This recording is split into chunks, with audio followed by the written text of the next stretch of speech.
दोस्त, हमें महाभारत में कई जगह ये पढ़ाया गया, ये सुनने को मिला कि द्रोणाचार्य ने एकलव्य को इसलिए शिक्षा देने से मना कर दिया क्योंकि वो निषाद राज का पुत्र था, सूत पुत्र था। इस वजह से द्रोणाचार्य ने उसे शिक्षा नहीं दी, जबकि हकीकत ये नहीं है।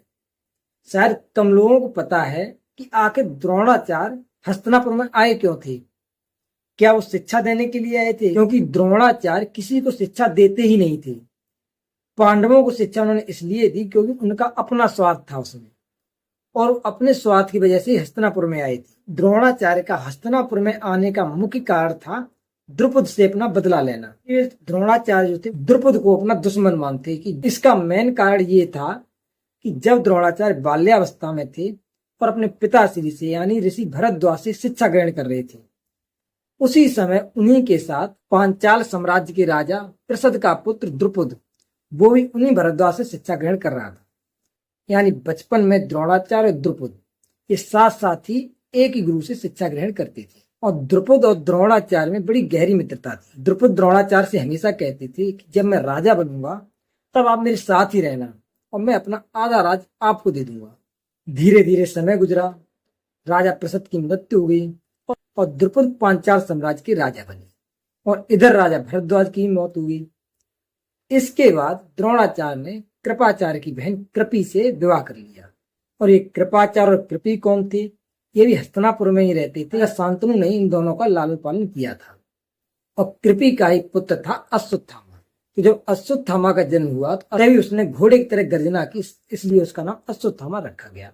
और अश्वत्थामा के जन्म के बाद कुछ ऐसा संयोग बना, प्रकृति का कुछ ऐसा प्रकोप हुआ, द्रोणाचार्य के बड़े खराब दिन आ गए। एक बहुत ही गरीबाई हालत होगी, और द्रोणाचार्य के पास इतना भी धन नहीं था जो एक गाय खरीद ले और उसका दूध अपने पुत्र अश्वत्थामा को पिला सके। तभी द्रोणाचार्य को याद आया उनका एक परम मित्र है द्रुपद, जिसने उनसे वादा किया था कि मैं अपने राज्य में अपने साथ ही आपको रखूंगा और आधा राज्य दे दूंगा। तो द्रोणाचार्य ने विचार किया कि इस समय उसी के पास में चलना चाहिए।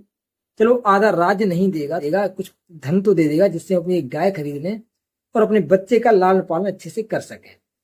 अब द्रोणाचार्य लंबी यात्रा के बाद द्रुपद से जाकर के मिले। द्रोणाचार्य ये सोचे गए थे मुझे देख के द्रुपद खुश हो जाएगा, इतना पुराना दोस्त मिल गया उसका, लेकिन इसका उल्टा हुआ। द्रुपद ने उन्हें पहचानने से ही मना कर दिया। द्रुपद ने कहा मुझे याद नहीं तुम्हारी कहीं मित्रता थी या हम आपको जानते हैं। भला राजा के पुत्र की एक गरीब से मित्रता क्यों होगी? और जब द्रोणाचार्य ने याद दिलाने की कोशिश की, भाई याद करो बहुत पुराने मित्र हैं आपके, काफी दिनों तक साथ साथ रहे, साथ साथ धनुर्विद्या सीखी, ये सुनकर द्रुपद भड़क गया और उनकी बहुत बेइज्जती की। अब भाई द्रोणाचार्य थे उच्च कुल के ब्राह्मण, उन्हें ये अपमान बर्दाश्त नहीं हुआ। अब द्रोणाचार्य ने सोचा हमें अपने अपमान का बदला तो लेना है, और किस तरह से लेना ये सोचना है। द्रोणाचार्य ने सोचा इस समय हमें अपनी ससुराल जाना चाहिए हस्तिनापुर, और द्रोणाचार्य भेष बदल करके हस्तिनापुर पहुंचे और अपने साले कृपाचार्य के यहाँ पे रहने लगे। और कृपाचार्य से साफ साफ ये कह दिया भाई देखो किसी को पता न चले कि मैं द्रोणाचार्य हूँ, यहाँ पे भेष बदल करके रह रहा हूँ। एक बार द्रोणाचार्य भेष बदल करके हस्तिनापुर का भ्रमण कर रहे थे, तभी उन्होंने देखा कि कुछ बालक कुएं के अंदर झांक रहे हैं। पास जाकर पूछा भाई कुएं में क्यों झांक रहे हो? उन बालकों ने बताया इस कुएं में हमारी गेंद गिर गई है जिसे हम निकालने की कोशिश कर रहे हैं, और काफी देर से हम परेशान हैं लेकिन ये गेंद हमारी बाहर नहीं आ रही। द्रोणाचार्य ने देखा कुआं वास्तव में बहुत गहरा था, तो द्रोणाचार्य ने कहा ये तो बहुत छोटी सी बात है, आप क्षत्रिय बालक होकर के गेंद नहीं निकाल पा रहे हो बाहर, ये गेंद तो बहुत बड़ी चीज है, देखो मैं अपनी अंगूठी इसमें डालता हूँ, यही बड़ी आसानी से निकाल सकता हूँ। इतना कहकर द्रोणाचार्य ने अपनी अंगूठी उतारी और उस कुएं में डाल दी, और पलक झपकते ही द्रोणाचार्य ने एक सीख की सहायता से अंगूठी और गेंद को बाहर निकाल लिया। बालकों ने कहा ये तो अद्भुत है, ऐसा धनुर्धर तो हमारे पूरे राज्य में नहीं है। बालकों ने अपना परिचय दिया, हम पांडव धृतराष्ट्र के पुत्र पांडव और कौरव हैं, आपको मैंने यहाँ पहले कभी नहीं देखा, आप कहाँ से आए हो? और आप जिस तरह की धनुर्विद्या जानते हो वैसे तो हमारे राज्य में कोई नहीं जानता, यहाँ तक कि जो हमारे गुरु हैं कृपाचार्य, क्योंकि पांडवों को प्रारंभिक शिक्षा कृपाचार्य ने ही दी थी। आप हमारे साथ चलिए, हम आपका भीष्म पितामह से परिचय कराएंगे, आप हमारे राज्य में ही रहेंगे, ऐसे धनुर्धरों की हमारे राज्य में बहुत आवश्यकता है।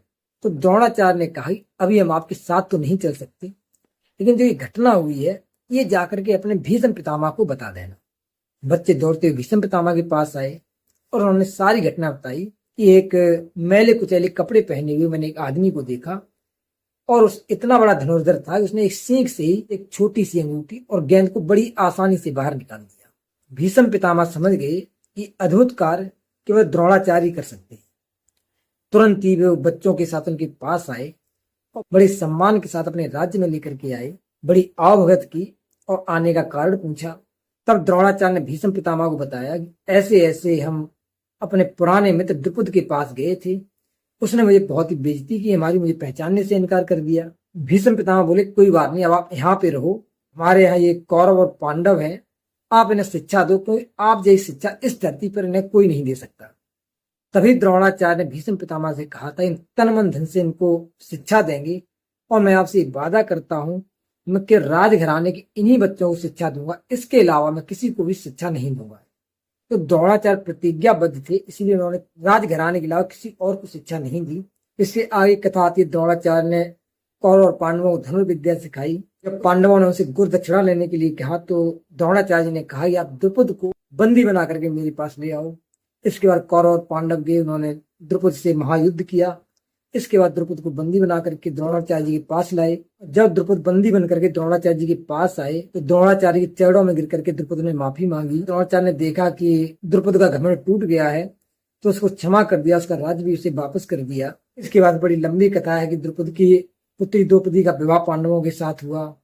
तो अगर आप पूरी महाभारत क्रम बाय क्रम सुनना चाहते हो चैनल को सब्सक्राइब करिए।